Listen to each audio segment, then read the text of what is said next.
मान्यता देण्यात आली आहे। उपक्षेत्र चौथे वित्त,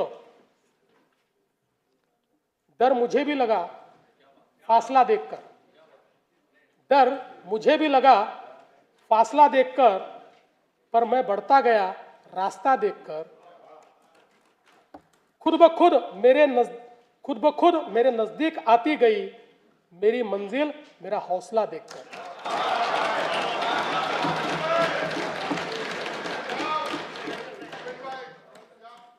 खर्चाचे सुसूत्रीकरण, महसूल प्रणालीचे आधुनिकीकरण, कामगिरीवर आधारित अंदाजपत्रकाची सुनिश्चिती आणि पर्यायी वित्त पुरवठ्याच्या स्रोतांचा वापर या उपक्रमाद्वारे दूरदर्शी आर्थिक व्यवस्थापन आणि पर्यायी शाश्वत राजकोषीय मार्ग सुनिश्चित करणे हे राज्याचे उद्दिष्ट आहे।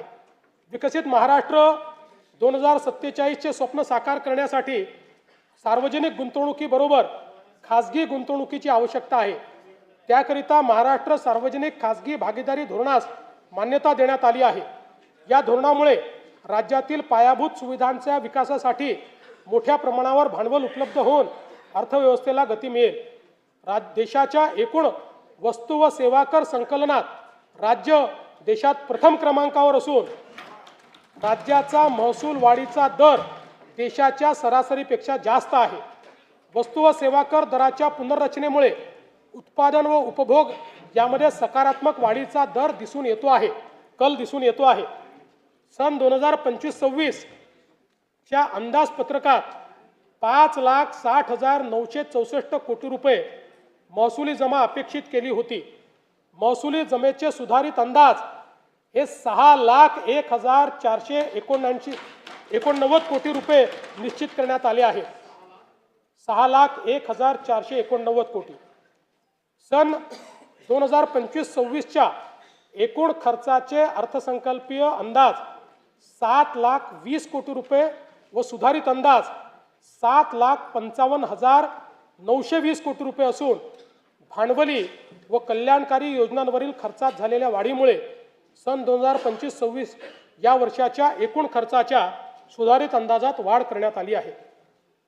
सन 2026-27 या आर्थिक वर्षात जिल्हा वार्षिक योजनेअंतर्गत 21,867 कोटी रुपयांची भरीव तरतूद करण्यात आली आहे।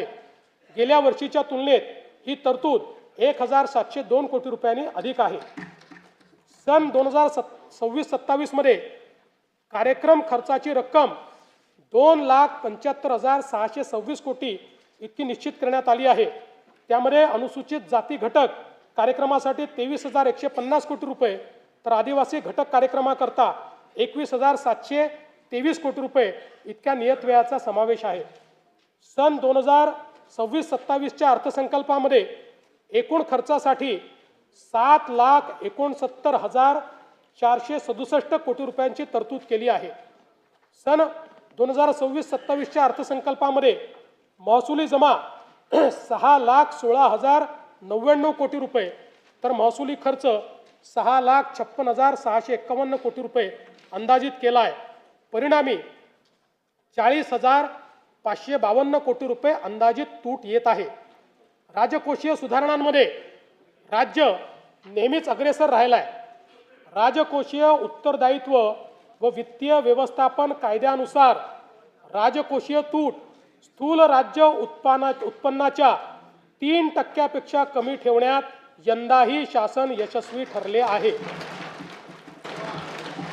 तसेच राज्याची महसुली तूट ही देखील सातत्याने स्थूल राज्य उत्पन्नाच्या 1% कमीच राहिलेली आहे। सन 2026-27 ची राजकोषीय तूट 1,50,491 कोटी रुपये आहे। यानंतर मी अर्थसंकल्पाच्या भाग 2 कडे वळतो। माननीय अध्यक्ष महोदय, आता मी अर्थसंकल्पाचा भाग 2 माननीय सभागृहासमोर सादर करीत आहे। सन 2025-26 या आर्थिक वर्षासाठी राज्याचा स्वतःचा कर महसुलाचा सुधारित अंदाज रुपये 4,09,593 कोटी आहे। सन 2026-27 या आर्थिक वर्षात राज्याच्या स्वतःच्या कर महसुलाचे अर्थसंकल्पीय उद्दिष्ट 4,15,653 कोटी एवढे निश्चित करण्यात आले आहे. एक, BS4 व त्यावरील प्रदूषणाची मानके असलेले वाहन निष्कासित करून नवीन वाहन खरेदी करताना मोटर वाहन करामध्ये 16% व BS3 व त्याखालील प्रदूषणाची मानके असलेले वाहन निष्कासित करून नवीन वाहन खरेदी करताना मोटर वाहन करामध्ये 30% सूट देण्याचे प्रस्तावित करण्यात येत आहे. BS4 व त्याखालील वायू प्रदूषणाची मानके असलेल्या परिवहनेतर खाजगी संवर्गातील वाहनांच्या पर्यावरण करामध्ये दुचाकी वाहनांवर ₹2000 वरनं ₹4000, हलके मोटर वाहन पेट्रोल कार यावर 3000 वरनं ₹6000 व हलके मोटर वाहन डिझेल कार यावर ₹3500 वरनं ₹7000 एवढी वाढ करण्याचे प्रस्तावित करण्यात आले आहे.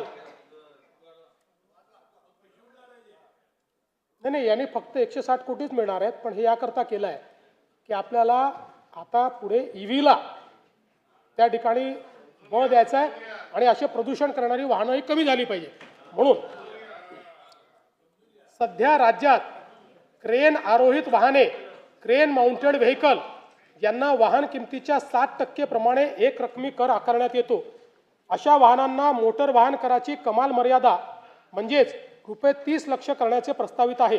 महाराष्ट्र मुद्रांक अधिनियम कलम 59, 60, 63A व 68A या कलमांमध्ये कमी मुद्रांकांवर दस्त निष्पादित केल्यास अपराध सिद्धीनंतर सक्त मजुरी व शास्तीची तरतूद आहे. सदर शास्तीच्या रकमेत फेररचना करून 5000 वरनं 1 लाख रुपयापर्यंत वाढ करण्याचे प्रस्तावित आहे. यामुळे कमी मुद्रांकावर दस्त निष्पादन करण्याचे प्रमाण नियंत्रणात येईल. प्रगतिशील, शाश्वत, सर्वसमावेशक, सुशासन या 4 सूत्रांना घेऊन हा अर्थसंकल्प मी सादर केला. त्याच सूत्रांवर 4 ओळी सादर करून अर्थसंकल्पीय भाषणाचा मी शेवट करतो. युग नव्या प्रगतीचे, शाश्वत आणि दमदार विकासाचे, सुशासन आणि सर्वसमावेशकतेचे, नाविन्यतेचे आणि पारदर्शी प्रामाणिकतेचे सूत्र हेच विकसित महाराष्ट्राचे. वरील प्रस्तावांना सन्माननीय सदस्यांचा पाठिंबा मिळेल असा माझा विश्वास आहे. जय हिंद, जय महाराष्ट्र. सन 2026-2027 या वर्षाच्या अर्थसंकल्प सभागृहात सादर करण्यात आला. अर्थसंकल्पीय प्रकाशने सन्मान्य सदस्यांना महाराष्ट्र शासनाच्या तसेच महाराष्ट्र विधिमंडळाच्या संकेतस्थळावर उपलब्ध करून देण्यात येतील.